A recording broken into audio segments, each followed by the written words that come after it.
Hi, I'm Ariel from OBCNN, and I'm here with Daniel from Jerusalem. Hello, Ariel. It's nice to have you here at the new beach house. King Darius, he's really nice to me after the whole Lion's Den thing, So, yeah, I'm like number 3 in the kingdom. It's amazing. God is incredible. I'm glad to have you. What can I do for you today? All right, what did it feel like? What was it like to be taken away from Jerusalem, to be taken out of your home?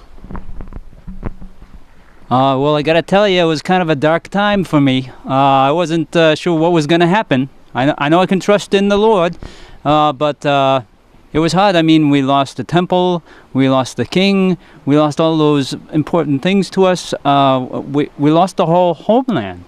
So it was difficult. For a while, I wasn't sure who I was, I gotta say.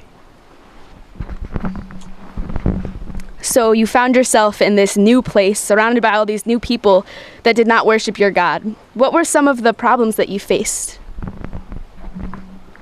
Well, there was all the food, if you recall, that didn't work right. There was the whole big golden idol thing that we were supposed to bow down to, not to mention the fiery furnace. And then there was the whole Lion's Den. It was difficult. I had people that were my friends, though, and that was a big plus. I gotta say, some of those things were opportunities for the Lord to show himself to me and to my friends. So it was a way to build our faith, too. I gotta admit that. How difficult was it to stand firm in your beliefs?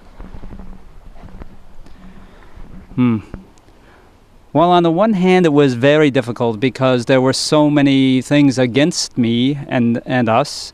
But on the other hand, if you really know who the Lord is, it's not so hard to think about just obedience, just obeying what he's asked. And it's got some serious payoffs, not just here, but in just being obedient.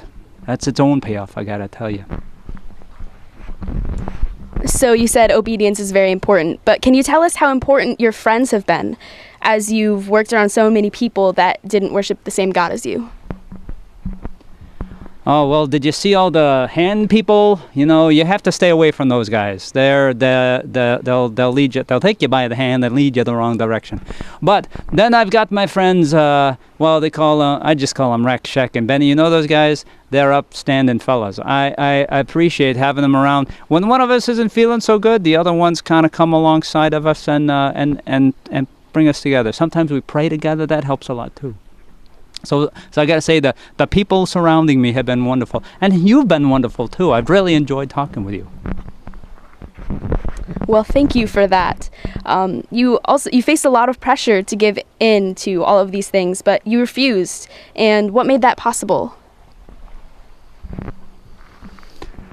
Well, I think I'm sort of a guy who doesn't like to shrink back in the fear of danger. But I think it's also knowing who is in charge of me.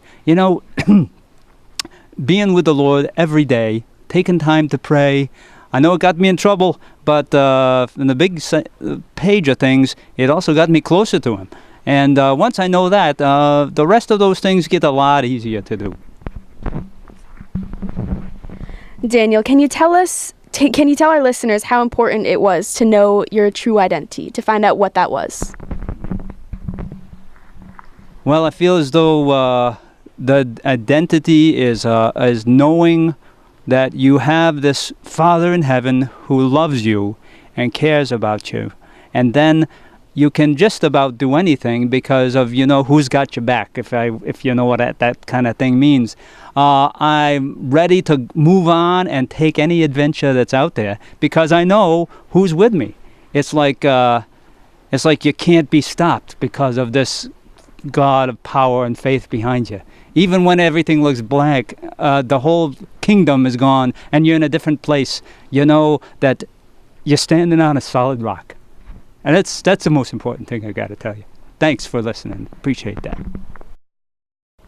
Thank you so much, Daniel. I want to wish you the best of luck. It's been an honor. This has been Ariel with OBCNN, daring you to be Daniel. Hey, can I borrow this sometime? This is a really nice beach house. Sure, no problem. Come over anytime.